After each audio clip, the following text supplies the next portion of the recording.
A few things people don't know. Not many people did know the real me.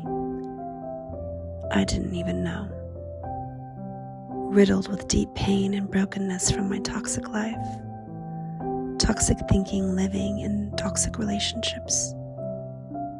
That year, I lost Anera. I lost him, my home, my hopes, my dreams, myself, everything.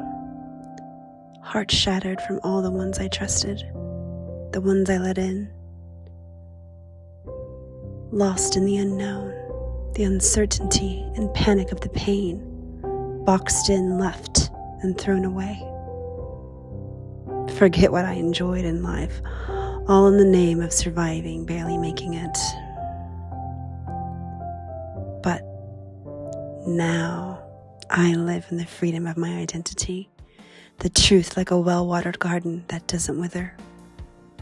I no longer know that girl, but I live and I thrive in the light as I rise in the darkness.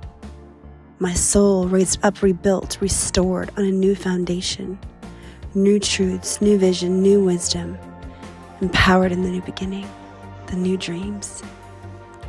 I stand before you a miracle, a woman no longer a girl. I don't even know her and I'm different now, don't you see? I'm not what others said, what he said, what they said, not even what I said. Those words that they said I no longer hear. I'm dancing now, facing the fear. The boxes no longer hold me. Now I walk, dancing free. You see me now, I overcame the brutal. I stand before you as something beautiful. Now I help others see their beauty. Walk with me, I'll show you. I'm the repairer of the breach, the restorer of the paths to dwell in, the rebuilder of the old waste places.